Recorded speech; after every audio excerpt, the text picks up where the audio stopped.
반갑습니다. 네, 오늘 갑자기 또 비도 오고 추워지고 그랬습니다. 다들 저도 어제 오늘 굉장히 또 바쁜 일상을 보냈습니다. 다들 정말 수고하셨습니다. 네, 각자 삶의 자리를 제가 다 알거든요. 참 고단한 가운데 이 금요일에 이곳에 오신 여러분 정말 환영하고 축복합니다. 첫 번째 찬양 처음 들어보셨죠? 네, 저희 팀이 부르는 곡입니다. 교도소 사역 갔을 때 부르면요, 이 곡 듣고 많은 분들이 눈물 흘리십니다. 네, 오늘 예준 전도사가 선곡할 줄 몰랐고요. 두 번째 찬송 기억나시죠? 자녀들은 예언할 것이요, 청년들은 환상을 보고 아비들은 꿈을 꾸리라. 여러분, 오늘 이 두 번째 찬송곡을 좀 마음에 두시고 설교를 좀 들으셨으면 좋겠어요. 네, 참 오늘 이 시간 통해서 여러분들 말씀에 대한 궁금증이 또 좀 풀리고 또 마음이 뜨거워지시고 또 하나님의 뜻을 더 이해할 수 있는 시간 될 것입니다. 네, 본문을 나누고 우리 함께 말씀 나누겠습니다. 자, 사도행전입니다. 2장 14절에서 21절까지입니다. 세번역 성경입니다. 자, 한 목소리를 읽겠습니다. 베드로가 11 사도와 함께 일어나서 목소리를 높여서 그들에게 엄숙하게 말하였다. 유대 사람들과 모든 예루살렘 주민 여러분, 이것을 아시기 바랍니다. 내 말에 귀를 기울이십시오. 지금은 아침 9시입니다. 그러니 이 사람들은 여러분이 생각하듯이 술에 취한 것이 아닙니다. 이 일은 하나님께서 예언자 요엘을 시켜서 말씀대로 하신 것입니다. 하나님께서 말씀하신다. 마지막 날에 나는 내 영을 모든 사람에게 부어주겠다. 너희의 아들들과 너희의 딸들은 예언을 하고 너희의 젊은이들은 환상을 보고 너희의 늙은이들은 꿈을 꿀 것이다. 그날에 나는 내 영을 내 남종들과 내 여종들에게도 부어주겠으니 그들도 예언을 할 것이다. 또 나는 위로 하늘에 놀라운 일을 나타내고 아래로 땅의 징조를 나타낼 것이니 곧 피와 불과 자욱한 연기이다. 주님의 크고 영화로운 날이 오기 전에 해는 변해서 어두움이 되고 다른 변해서 피가 될 것이다. 그러나 주님의 이름을 부르는 사람은 구원을 얻을 것이다.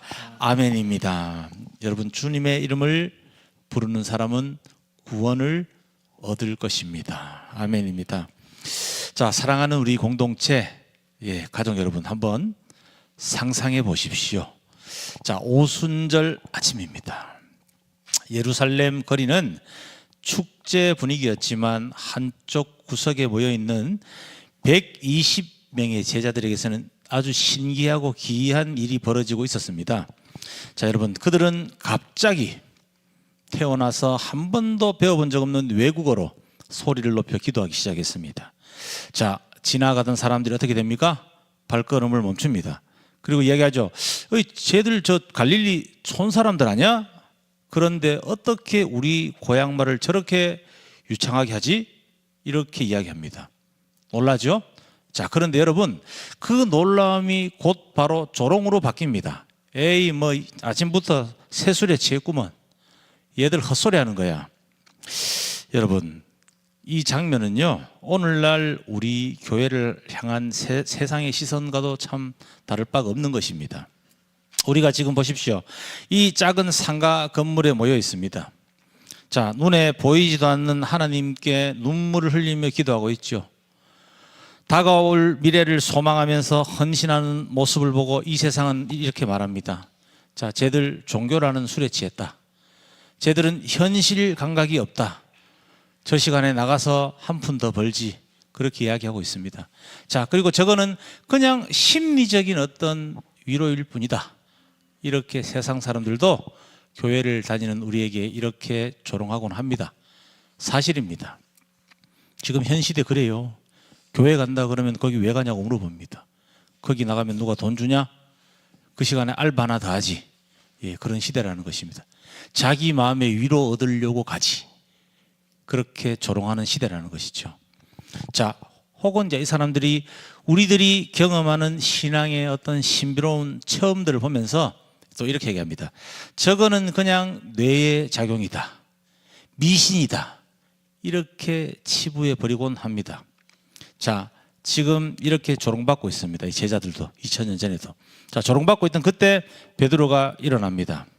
자, 불과 얼마 전까지 예수님 모른다고 3번이나 부인하고 도망쳤던 그 겁쟁이 베드로가 이제 더 이상 아닙니다. 자, 그는 11 사도와 함께 서서 소리를 높입니다. 유대 사람들과 모든 예루살렘 주민 여러분, 이것을 아시기 바랍니다. 내 말에 귀를 좀 기울이십시오. 지금은 아침 9시입니다. 그러니 이 사람들은 여러분들이 생각하듯이 술에 취한 것이 아닙니다. 이렇게 이야기하죠. 여러분, 베드로는 뭐 변명하지 않았습니다. 오히려 그들의 오해를 정면으로 돌파합니다. 자, 이 일은 하나님께서 예언자 요엘을 시켜서 말씀하신 대로 된 것이다. 이렇게 말하면서 구약의 요엘 선지자를 이제 인용하는데요. 자, 여기서 그러면 베드로가 전하고자 했던 핵심이 무엇입니까? 제자들이 겪고 있는 이 뜨거운 현상은요, 술 취한 어떤 광기나 점술가들의 기괴한 접신이 아니라는 것입니다. 이것은 수천 년 전부터 하나님이 계획하고 약속하셨던 성령의 시대가 열렸다는 선언입니다. 그 사건의 현장인 것입니다. 지금 현 시대 우리가 성령의 시대에 살고 있는 것입니다. 이제 육신으로 오신 예수님은 더 이상 우리가 볼 수 없잖아요. 성령으로 오신 예수님을 우리가 인격적으로 만나고 신앙을 이어가고요. 그 체험들을 통해서 사람이 변화되고 그렇게 살아가고 있는 것입니다. 자, 신앙은 어떤 우연한 신비가 아니라 철저한 하나님의 계획 위에 서 있는 것입니다. 우연이 아닙니다. 수천 년 전부터요, 하나님의 계획 위에 있었고, 그뿐만이겠습니까? 저를 포함한 여기 계신 여러분들 한 분 한 분, 한 존재 한 존재가 하나님의 계획 안에 있었던 것이라는 겁니다. 우연히 그냥 이 세상에 나오신 분은 없다는 겁니다. 아멘입니다. 자, 여러분, VR 기술이라고 들어보셨어요? VR. 요즘 가상현실입니다. 가상현실 기술이 요즘 사실 좀 대단하더라고요. 저도 뭐 로봇 기술도 좀 많이 발전했죠. 이 안경 같은 고글 같은 걸 딱 쓰니까요, 이게 막 저도 영상을 좀 보는데 놀랐습니다. 그걸 이제 그 체험자의 입장에서 보는 영상을 한번 봤는데 정말 이게 좀 실감이 나더라고요. 생생합니다. 마치 자신이 어떤 에펠탑 꼭대기에 서 있는 그런 것들이 진짜처럼 느껴지는 겁니다.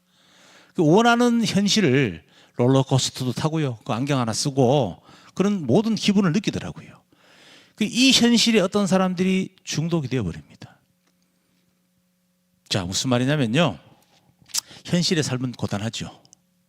할 일이 쌓여 있고요. 이 직장 가면 힘듭니다. 여기에 중독이 되어버리는 것입니다.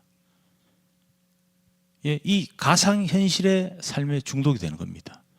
여러분, 이 세상 사람들이 보기에 우리 기독교인들의 신앙을요, 이렇게 느끼는 겁니다. 마치 우리가 이렇게 눈에 안 보이는 허구를 쫓고 있다고 생각하는 거죠. 그들은 종교라는 어떤 이 VR 기기를 쓰고, 쟤들은 자기들만의 환상에 빠진 인간들이야. 요즘 시대에 그렇게 조롱하고 있다는 겁니다. 그렇잖아요.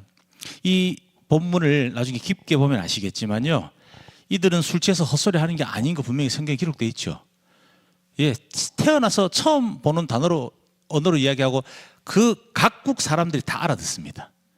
나중에 놀라는 장면이 나와요. 얘들이 어떻게 우리가 근데 어떻게 알아듣고 있지? 놀라는 장면이 나옵니다. 그럼에도 불구하고 조롱하는 거죠. 사람이 그렇다는 겁니다. 고집셉니다. 고착화된 어떤 자신의 마음을 이렇게 몰랑몰랑하게 만드는 것이 정말 어려운 것입니다. 자, 여러분, 근데 가짜와 진짜 구별하는 방법은 참 사실 너무 간단합니다. 자, 그 경험이 사람을 살리는가, 아니면 현실을 도피하게 만드는가입니다. 여러분, 가상현실이 제가 방금 뭐라 했습니까? 현실 도피하게 하는 겁니다. 힘든 거 잊어버리려고 그거 끼고 게임하는 거랑 비슷하잖아요, 그죠? 자, 어떤 우리가 게임하면서 잊어버렸던 어떤 그 가상현실의 세계에서 업그레이드 된 것입니다. 그렇죠? 2차원으로밖에 못 봐요. 게임을 할 때는 그냥 이 평면 모니터를 놓고 이렇게 마우스 까딱까딱 하면서, 근데 거기도 이게 게임에 한번 중독되면 헤어나기 어렵습니다. 예전에 저도 한때 아주 젊을 때, 아주 어릴 때 한 2년 정도 중독이 됐던 것 같아요, 게임에. 하루에 한 10몇 시간 이상 해야 됩니다. 근데 이 가상현실은 얼마나 재밌겠어요. 이거는 이제 2차원이 아니고 4차원입니다. 4D입니다, 4D. 입체적으로 이렇게 막 경험을 하는 겁니다. 그런 중독에 빠진다는 것이죠. 근데 그것이 진짜입니까? 현실을 도피하게 만드는 어떤 수단밖에 안 되죠. 자, 그러나 여러분, 하나님을 만난 경험을 한 사람들은요, 살아납니다. 예, 아멘입니다. 자, 여러분, 그 사람의 영혼에 불이 붙습니다. 마른 뼈에 살이 붙듯이 소생한다는 것입니다. 예? 진짜와 가짜의 차이는 그것이라는 것입니다. 자, 알코올 중독, 도박으로 인생의 바닥을 치던 한 남자가 있었습니다.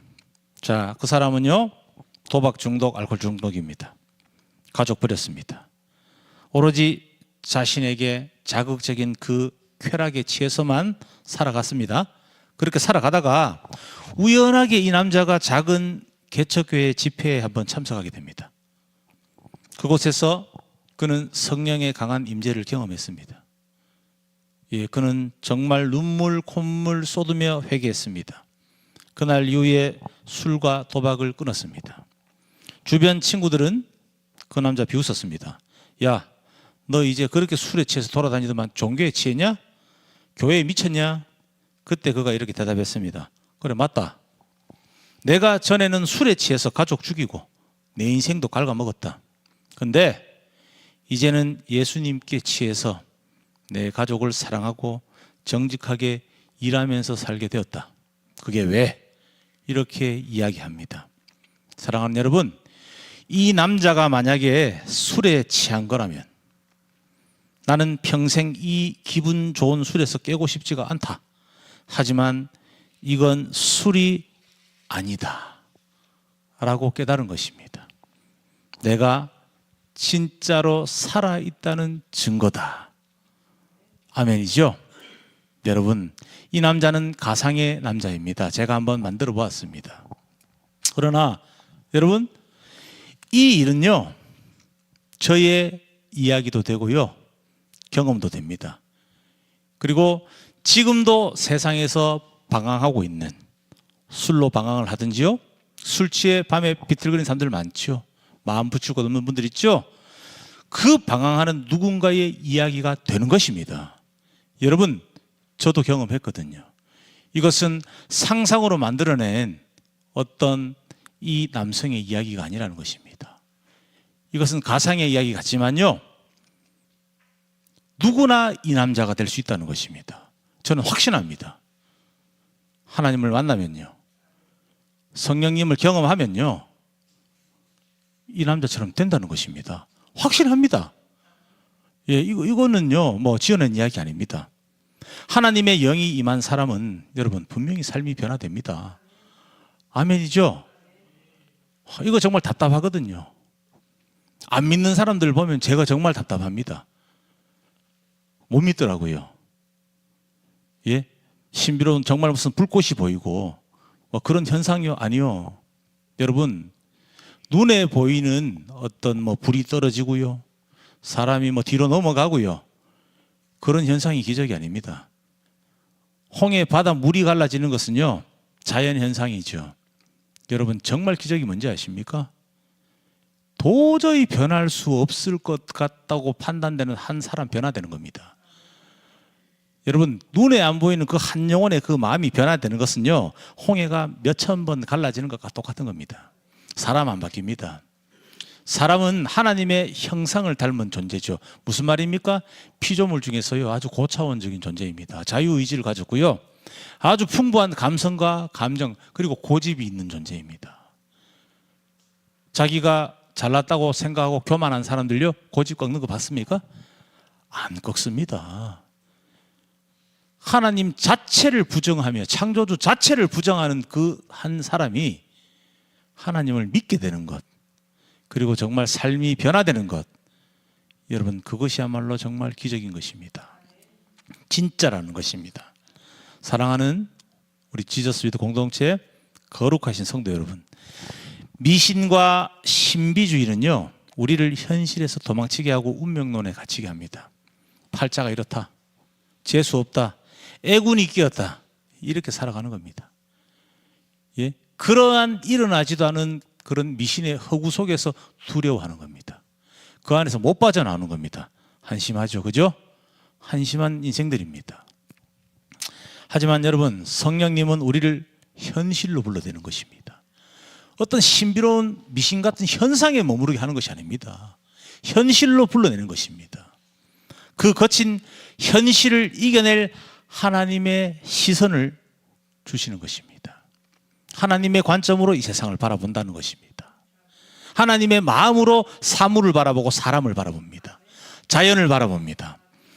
지나가는 개를 한 마리 보는데 하나님의 마음으로 봐지는 것입니다. 그 강아지도 불쌍하게 보이는 겁니다.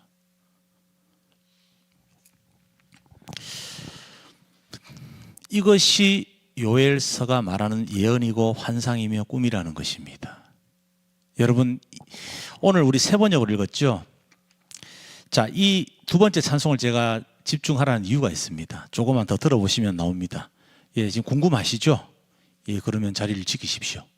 예, 설교 도중에 가시는 분은 없지만 예, 끝까지 들으셔야 무슨 내용인가 알 수 있습니다. 자, 여러분, 오늘 이 본문에서 베드로가 인용한 요엘 2장의 핵심은 무엇이냐면요, 모든 사람이라는 것입니다. 모든 사람. 자, 이게 왜 핵심이냐? 당시 유대인들에게는요, 이 단어가 큰 충격입니다. 자, 당시 상황을 제가 그때 한번 말씀드렸죠. 우리가 성경을 볼 때, 말씀을 들을 때요, 성경이 그 당시 상황을 이해를 하고 와야 된다 했죠. 문화나 풍습이나. 자, 왜 충격이냐? 구약 시대 성령은요, 특별한 사람들에게만 오는 것입니다. 모든 사람에게 오는 게 아니에요. 왕이나 이런 선지자들이나 제사장들이 있죠. 그들에게만 사실 임했습니다. 성경을 봐도. 구약 성서에는요, 이 특별한 사람들에게만 하나님의 성령이 잠시 임재하다가 그마저도 예, 이들이 어떤 큰 또 죄악을 범하면 그 성령이 떠나버립니다. 대표적으로 누구냐? 사울 왕을 들 수 있죠. 그러니까 특별한 사람들에게만, 기름 부어진 자들에게만 이렇게 임재를 했다는 것이죠. 그러니까 이들은 충격이죠. 모든 사람들에게 이제 성령이 임한다 하니까 하나님의 영이 거지나 심지어 여자나 아이들이나, 이 당시에는 뭐 여자 아이들 사람 취급 안 했거든요. 예? 종이나 모든 사람에게 임한다는 것입니다. 충격받았죠. 자, 이해가 안 가는 거죠. 이제는 이렇게 얘기합니다. 종들에게도, 여자들에게도, 아이들에게도. 자, 무슨 말이냐면요, 하나님이 직접 찾아오신다는 말입니다.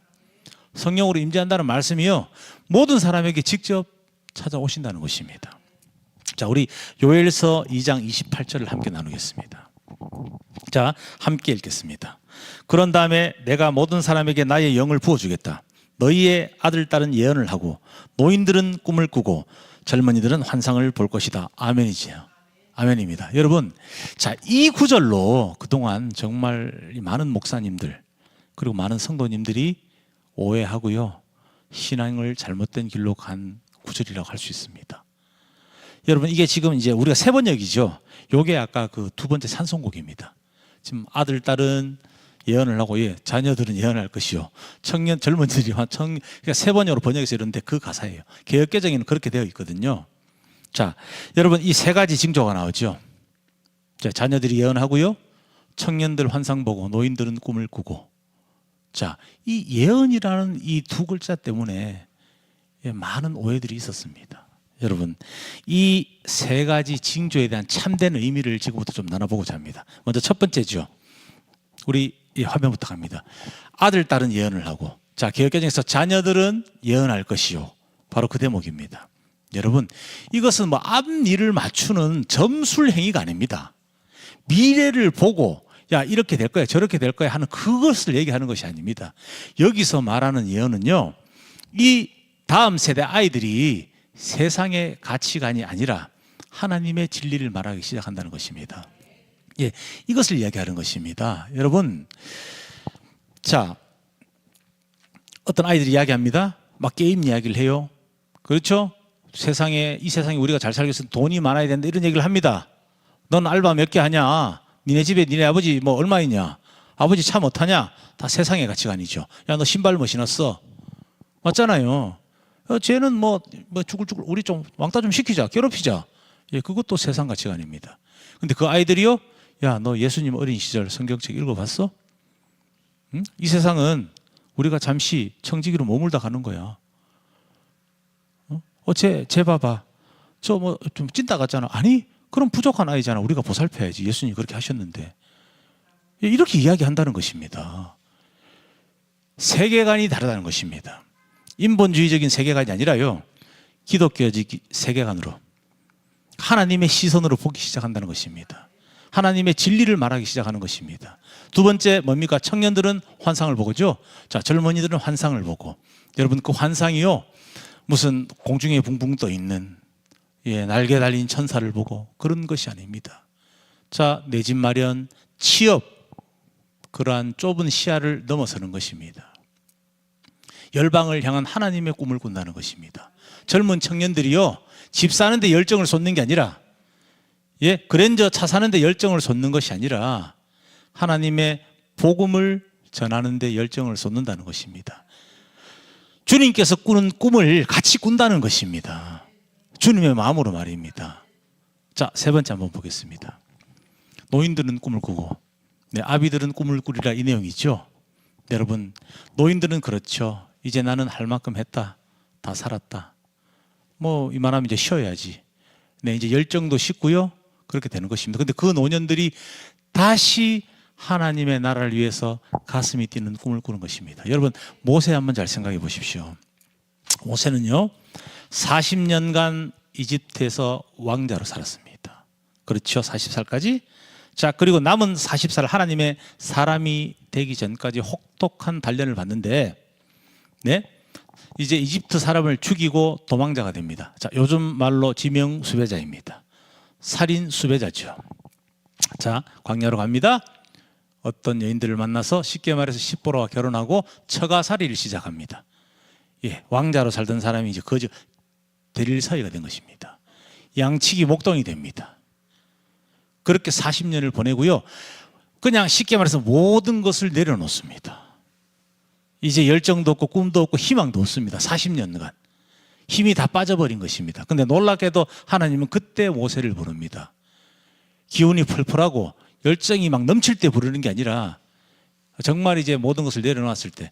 여러분, 성경 보시면 되게 이게 좀 재밌는 내용인데요, 하나님이 임재하셔서 정말 어떤 음성을 들려주시고 이렇게 막 무슨 소명을 주는 선지자들 있잖아요. 뭐 어떻게 합니까? 막 넙적 엎드리고 막 겁을 내서 벌벌 떨고 그렇죠. 모세는 한 두세 번 거절합니다. 나를 위해 뭐 좀 하자, 나를 위해서 이 민족들을 좀 구원해라니까, 주님 됐고요. 변명을 막 하면 저는 말빨이 안 좋아요. 두세 번 제가 뭐를 할 수 있습니까? 그게 어느 정도입니까? 나이가 80이에요. 이제 늙었죠. 그 시대 사람들이 모세가 120살에 죽었어요. 여러분 잘 생각해 보십시오. 지금보다 조금 더 수명은 긴 것 같지만 80세 노인 아닙니까? 노인이죠. 근데 모세가 죽었을 때 성경에서 기록하기를 그는 기력이 쇠하지 않았고 눈빛도 그대로였다고 합니다. 기력이 그대로였대요. 무슨 말이냐면요, 정말 하나님께서 120세까지 40년간 사명을 이루죠. 그 40년간 사명 마치고 나서 정말 그 영만 쏙 빼가신 것입니다. 그대로 깨끗하게, 진짜 아픈 곳 없이, 고통 없이. 기력이 쇠하지 않았고 눈빛도 그대로 맑았다고 그랬거든요. 성경에 기록되어 있습니다. 한번 읽어보십시오. 여러분들, 우리의 노년이 그렇게 되면 참 아름답겠죠. 그러나 어떻게든 하나님의 뜻이라는 것을 꼭 기억하십시오. 저도 그런 기도를 한때 한 적이 있었어요. 그러나 지금은 그렇게 기도하지 않습니다. 저도 한때 이렇게 미숙할 때 그런 기도를 했습니다. 모세처럼 죽고 싶다. 근데 지금은요, 어떻게 죽어도 상관없습니다. 언제 죽어도 상관이 없고 주님 뜻대로 쓰임받고 죽으면 되는 것입니다. 내 몸이 갈아져서 부서져서 죽어서 그것이 복음의 어떤 씨앗이 되면 그렇게 죽으면 됩니다. 그냥 제가 쉽게 말해서 제가 마음대로 하는 기도는 이겁니다. 주님 마음대로 하세요. 알아서 하이소. 그렇게 기도하고 살아간다는 것입니다. 자, 여러분, 예언자들에 대해서 우리가 오해를 좀 많이 하고 있습니다. 특히 이제 왜 그러냐면요, 우리 한국은 아주 예전부터, 조선시대 때부터, 그 전부터도 무속 문화가 있어요. 용왕에게 빌고요, 맞죠? 신앙이 없어도 빌어요. 믿는 존재가 없어도 물을 정한수라고 하죠. 사극이나 전설의 고향 보면 나옵니다. 정한수를 떠놓고 막 빌어요. 비나이다, 비나이다. 산신령에게 비나이다. 용왕에게 비나이다. 그러니까 좀 한 우물만 파면 되는데 비는 대상도 너무 많아요. 이런 점술 행위가 우리나라에 정말 뿌리 깊은 문화로 풍습으로 자리 잡은 것입니다. 그러니까 뭔가 예언한다 이러면 자꾸 미래의 일을 맞추는 그것을 자꾸 생각하는 것입니다. 여러분 전혀 그런 뜻이 아닙니다. 성경을 이제 원어로 잘 보게 되면요, 우리가 선지자라고도 합니다. 그리고 또 이제 예전 번역 개역개정에서 선지자인데 대언자라고 합니다. 대언자. 히브리어로 나비라고 합니다. 몰랐죠? 선지자가 나비입니다. 우리가 생각하는 그 나비랑 똑같습니다. 글자가. 자, 그런 뜻인데요, 미래를 점치는 뜻이 아닙니다. 하나님의 뜻을 대언한다는 것입니다. 대언이 무슨 말? 대신 말한다는 것입니다. 자, 무슨 말이냐면 경우의 때에 따라서 정말 하나님께 어떤 정확한 어떤 내용이나 장면을 보고 이렇게 전해라 해서 어떤 왕들에게 가서 이렇게 해라 저렇게 전하는 적도 있겠지만요, 그런 것이 아닙니다.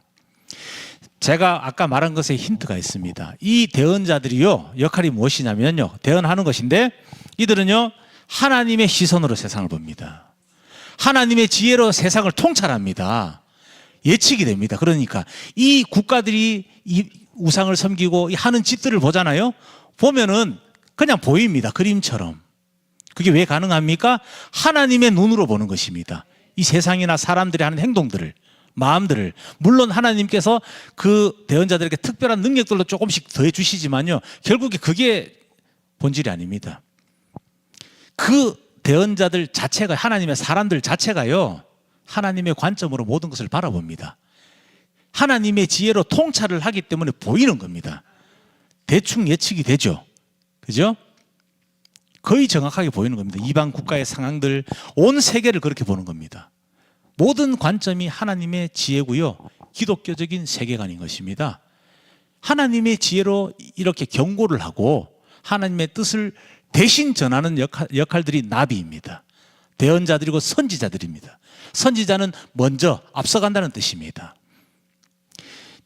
깨닫지 못하고 우매한, 쉽게 말하면 하나님을 알지 못하여 자기 옳은 대로 자기 마음대로 살아가는 사람들에게 먼저 가서 하나님의 뜻을 전한다는 것입니다. 그것을 마치 점술가의 행위처럼 오해했다는 것이죠. 그래서 자꾸 이 구절로, 이것은요 참 모두의 책임 같습니다. 몇십 년 전에 어떤 목사님들은 신학을 할 때 히브리어나 헬라 원어 성경을 배우지 않았습니다. 거의. 사실은 원어에 대한 무지기 때문에 성령의 분류, 성령이 무슨 뜻입니까? 성령이 무슨 뜻입니까? 여러분, 거룩하다는 뜻입니다. 거룩한 영이라는 뜻인데, 거룩한 게 무슨 뜻입니까? 구별된다는 뜻입니다. 구별. 이 속된 세상에 살고 있지만 우리는 하나님께 속해 삶을 살기 때문에 구별된 영이라는 뜻입니다. 신비로운 현상과 상관이 없어요. 그게 자꾸 무슨 불을 받으래요. 불. 진짜 이렇게 불 와서 제 몸에 떨어지면 불타 죽습니다. 무슨 말도 안 되는 소리를 자꾸 하십니까? 정말 성령님이 임재하시면요, 현실로 우리를 불러냅니다. 아까 삶이 변한 남자 이야기 기억나시죠? 아무것도 못하고 쭈글쭈글하게 앉아있던 모세가 40년간 하나님의 사명자가 되어서 이스라엘을 430년 만에 이집트에서 구원해내고 사명을 이루고 하나님 곁으로 가지 않습니까? 그렇게 현실의 삶에서 변화되는 게 첫 번째라는 것입니다. 신비한 체험들이 조금씩 섞일 수는 있어요. 그럼 여러분, 그것이 본질이겠어요? 기독교의 신앙이 그런 것이 본질입니까? 아닙니다. 하나님 앞에서의 삶입니다. 삶. 그것이 본질입니다. 꼭 여러분 오늘 기억하셔야 하는 것입니다. 자, 여러분, 왜 이것이 점술이나 미신과 그렇다면 다릅니까? 여러분, 점술은요, 나의 안위를 위해서 미래를 캐내려 하는 겁니다. 내가 잘 되겠냐? 로또 되겠냐? 저 장가 못 가고 있는 내 아들 저거 좀 장가 내년에 장가 가겠냐? 그렇죠? 직장 좋은 데 구해서 돈 좀 벌겠냐? 자신의 미래에 대한 불안감, 그렇죠? 그것을 보장받고 싶은 사람의 심리, 그런 것들을 이용합니다. 여러분, 이거 정말 있었던 일입니다. 한 20여 년 전입니다. 제가 아는 누군가가 신내림을 받았답니다. 저희 1년이의 선배였습니다. 그래서 제가 그것을 금방 그때 당시 그러더라고요. 이렇게 이제 막 신을 받은 사람들이 신발이 좋답니다. 잘 맞춘다. 그래서 이제 제 아는 선배분을 모시고, 근데 그 신부 받은 분도 남자분이었어요. 이제 제 아는 선배분을 모시고 갔습니다. 딱 들어가니까 첫 마디 한마디 정말 했습니다. 아, 너 부인 때문에, 바람피는 부인 때문에 고생하고 있구나. 이 선배가 깜짝 놀라는 겁니다. 저는 결혼도 하지 않았습니다. 그리고 이제 신받은 그 형이 얘기하더라고요. 결혼했으면 큰일 났어. 예, 결혼했으면 이 부인이 바람났어. 예, 그랬을 거라고 얘기하더라고요. 예, 그냥 나왔습니다. 예, 다음에 더 신통해지면 연락하라고. 그리고 나왔습니다. 여러분, 그러나 성령님께서요, 어떤 보여주시는, 분명히 말씀드렸죠. 제가 신비로운 현상이나 환상을 부인하는 것이 아닙니다. 본 목회자도 그런 경험을 분명히 하였습니다. 하나님을 만나는 과정에서요, 오히려 제가 믿음이 없고 연약하고 믿지 못할 때 그러한 현상들이 많이 나타났습니다. 안 믿으니까요. 안 믿으니까요. 사람은 봐도 믿기 힘든 존재 아닙니까? 고집센 사람들, 그죠? 한번 자기 생각이 딱 굳어버리면 아무리 옆에서 말해도 안 들어요. 예, 저도 그랬습니다. 그러나 성령의 환상은요, 나 자신의 안위가 아니라 하나님의 영광을 위해서 내 삶을 드리게 하기 때문입니다. 그것이 다른 것입니다. 여러분, 미신과 무속행위가 그들이 보여주는 신비로운 환상이나 현상, 그리고 성령님이 임재해서 보여주는 어떤 신비로운 이런 불의 혀같이 갈라지는 현상들, 환상들은 완전히 다른 것입니다. 그것을 체험한 사람은요, 하나님의 사람이 됩니다. 하나님의 사람이 되어서 그 신비로운 현상에 매료되어서 그 현상을 쫓는 것이 아니라 알 수 없는 미래를 불안해서 벌벌 떨면서 주님 어떻게 됩니까? 성령님 제 미래가 어떻게 됩니까? 제 아내가 바람핍니까? 이게 아닙니다. 알지 못하는 불안한 미래를 두려워하지 않습니다. 그렇지 않습니까? 그렇게 살아가는 것입니다. 하나님의 사람으로 말입니다. 요엘서에 나오는 이 피와 불과 연기는 심판의 무서운 징조처럼 보이지만, 여러분, 이것은요, 신학적으로 이것을 보면요, 구별됨을 의미합니다. 제가 아까 말씀드렸죠? 구별됨. 자, 구름 기둥 나오죠. 불 기둥 나오죠. 그 두 기둥으로 광야에서 이스라엘을 하나님께서 인도하십니다. 여러분, 사막은요, 우리가 생각하는 그냥 이렇게 여기서 말하는 그 광야, 사막은 우리가 생각하는, 저도 직접 가보진 않는데 좀 다르다고 합니다. 그 밤에는 영하 20도 막 이렇게 떨어진대요, 기온이. 그러니까 얼어 죽는 거죠, 그죠? 낮에는요, 막 40도, 50도 올라간답니다. 40도, 50도. 예, 쪄 죽습니다. 그러니까 낮에 뜨거울 때는 구름으로 그 빛을 가려주시는 것이고요. 아무것도 의지할 수가 없죠. 거기는 나무 한 그루 없고, 하나님이 만나 안 내려주면 먹을 것도 없죠. 풀 한 폭이 없으니까, 그죠? 예? 추울 때는 또 불기둥으로 하나님의 백성과 구별시키잖아요. 하나님께서 인도하시면서. 그것으로 하나님의 백성이 아닌, 이스라엘 민족이 아닌 다른 사람들 인도합니까? 블레셋 족속을 인도합니까? 아니죠. 신학적으로요, 이것은 제가 만들어낸 말이 아닙니다. 연구한 자료, 말씀을 통찰하신 어떤 학자들이 연구한 자료에 근거한 것입니다. 이제는 이렇게 이스라엘을 불기둥, 구름 기둥으로 인도하셨던 하나님께서 우리 각자의 마음속에 불기둥으로 찾아오신다는 것입니다. 구름 기둥으로 찾아오신다는 것입니다. 그래서 우리를 세상과 구별된 거룩한 하나님의 백성으로 이렇게 땅 인치시는 것입니다. 도장을 찍는 것입니다. 자, 넌 내 거. 예, 쉽죠? 인친다는 뜻 어렵죠? 뭔 말이야 하지요. 형정이 학생, 고등학생들 알아듣기 어렵죠? 너 내 거 하고 꽉 찍는 겁니다. 표식을 남긴다는 것입니다. 도장을 찍는 겁니다. 자, 하나님이 누굽니까? 왕이죠. 여러분, 왕이 한번 명령하고 이렇게 문서에 도장을 딱 찍죠. 이 당시 때요. 이거는 이제 불변합니다. 변하지 않는다는 뜻입니다. 예, 세상의 왕의 권세도 그 당시 그랬는데, 하나님께서 온 우주와 세계의 왕이신, 모든 왕들의 왕이고 모든 왕위에 계신 왕이신 하나님께서 도장을 찍고 인을 치면 뭐 더 이상 설명이 필요합니까? 필요 없죠. 넌 내 거. 우리는 주님의 구별된 거룩한 백성이 된다는 것입니다. 아멘입니다. 사랑하는 형제자매 여러분, 정말 사랑합니다. 우리가 방언을 하고 뜨겁게 막 기도하는 것은 남들에게 자랑하기 위한 어떤 능력 쇼가 아니라는 것입니다. 절대로 아니라는 것입니다. 여러분, 이러한 체험들은요, 하나님, 내 힘으로는 세상을 이길 수 없으니 주님의 영으로 나를 다스려 주십시오라는 가장 겸손한 항복 선언이라는 것입니다. 주님께 맡겼기 때문에 내 영이 그분과 일치되고 소통이 되기 때문에 방언하는 것 아닙니까? 그렇죠. 소통 없이 혼자 랄랄랄랄라 뭐 방언입니까? 그거 혼자 쇼하는 거죠. 예? 그럼 하나님의 뜻에 따르겠다는 거잖아요. 그분과 일치가 되는 겁니다. 예? 그것이 하나님께 드리는 겸손한 나의 고백이 되어야 한다는 것이죠. 그것이 누군가에게 과시하기 위한, 나는 얘네들하고 달라, 특별해. 여러분, 나만 특별하지 않습니다. 절대로 그렇지 않습니다. 하나님은요, 우리를 세굴라로 지으셨습니다. 한 존재 한 존재가 특별하고 유일합니다. 그거 기억하셔야 합니다. 사람이 볼 때 사람의 기준은 그렇지 않지만 하나님은 아닙니다. 사람은 잘생기고 유명한 사람 보면 특별해 보이잖아요. 그거 아닙니다. 하나님하고 기준 자체가 다른 겁니다. 절대 기준이 다릅니다. 우리 마지막 21절 한번 보겠습니다.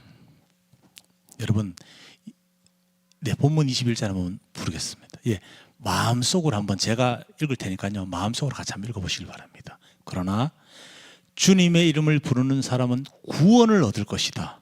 아멘입니다. 뭐라고요? 주님의 이름을 부르는 사람은 구원을 얻을 것이다. 여러분, 세상이 이 작은 건물에서 기도하고 있는 지금 우리를 보고 한심하다고 생각할 수 있습니다. 조롱할 수도 있습니다. 우리가 지금 하고 있는 이 예배의 순간들이 그들에게 미신처럼 보일 수도 있습니다. 쟤들 뭐하노? 할 수도 있다는 것입니다. 여러분, 결국 해가 어두워지고 달이 핏빛이 되는 환난의 날이 올 때 그 모든 신비로운 징조들이 가리키는 곳은 단 한 곳입니다. 바로 예수 그리스도라는 것입니다. 이 징조들이 중요한 것이 아닙니다, 여러분. 그게 뭐가 중요합니까? 예수님이 제일 중요하죠. 그렇지 않아요? 이 징조가 뭐가 중요합니까? 예수님이 중요하지. 신앙의 모든 체험. 자, 우리가 이 작은 교회로서 겪는 고난들이 분명히 있습니다. 좋은 것도 많습니다. 그러나, 그죠? 장단점이 있죠. 그리고 기도의 응답들, 여러 가지 징조나 현상들을 겪게 됩니다. 그러나 여러분, 이것을 깨달으셔야 됩니다. 결국 우리가 겪고 있는 이 모든 현상들이요, 그냥 우리가 주님, 주여 이렇게 부르게 만들기 위한 것이죠. 단순하죠? 여러분, 복음은 어렵지가 않습니다. 단순한 것입니다. 환상 보고요, 막 기도하는데 응답이 막 옵니다. 막 놀라죠. 깜짝깜짝 놀라죠. 100만 원만 주십시오 했는데 정말로 1시간에 100만 원 딱 꽂힙니다. 커피 머신이 있으면 좋겠다. 교회 때 딱 진짜 그 다음날 커피 머신 들고 오시더라고, 누가. 그랬습니다. 저 커피 머신이 그렇게 생긴 겁니다. 살려고 하다가 좀 비싼 것 같아서 하루 보류했어요. 그래서 당근에 한번 알아보자 했는데 그 다음날 진짜 똑같은 걸 누가 들고 오셨더라고요. 기도하는데 갖다 주란다면서. 예, 이게 뭐가 중요합니까? 그냥 감사하면 되죠. 그죠? 뭐 이거 자랑할 일입니까? 놀랄 일입니까? 뭐 놀랄 일이 맞긴 맞겠네요. 예, 그러나 여러분 보십시오. 여러분들 마음속에 하나님 믿어야 믿어요. 믿죠? 눈에만 안 보인다 믿고 계시죠? 근데 그게 뭐 놀랄 일입니까? 이거 좀 주세요. 기도해서 뭐 받아주고 감사하면 되지. 주셨네. 땡큐. 우와! 기도하니까 진짜 주네. 이야, 이거 진짜 돈 생기네. 놀랄 일이 아닙니다. 감사할 일입니다. 어떤 환상을 보고 싶다 기도했는데 환상을 진짜 봤어요. 우와, 이 환상적이네. 이 환상 안에서만 살아야지. 여러분, 그거 아니죠. 보여주셨으니까 감사한 거죠. 환상이 중요한 게 아닌 것이죠. 응답을 받은 게 중요한 게 아니라, 여러분, 그렇죠? 응답을 받은 것이 중요한 것이 아니라 거기에 놀라지 않고 감사할 수 있는 그 마음이 진짜 본질이고 중요하다는 것입니다. 아멘입니다. 자, 우리 교회가 비록 작습니다. 때로는 세상의 눈에 미련해 보입니다. 자, 그러나 여러분 두려워하지 마십시오. 우리가 성령의 충만함 가운데 주님의 이름을 부를 때 그곳이 바로 구원의 방주가 되는 것입니다. 사랑하는 여러분, 정말 미신에 속지 마십시오. 어떤 현상들에 매몰되지 마십시오. 오직 우리를 위해 당신의 영을 부어주신, 모든 사람에게 부어주신 예수 그리스도의 이름을 부르며 이번 남은 한 주간도 이틀 남았죠? 예, 담대하게 승리하시기를 주님의 이름으로 간절히 축복합니다. 함께 기도하겠습니다. 하나님, 세상은 우리를 술 취한 자라고 조롱할지 모르나 우리는 주의 사랑에 취해 있음을 고백합니다. 아멘. 우리 성도들의 눈을 열어 환상을 보게 하시고 입을 열어 예언하게 하시며 가슴을 열어 하나님의 꿈을 꾸게 하여 주십시오.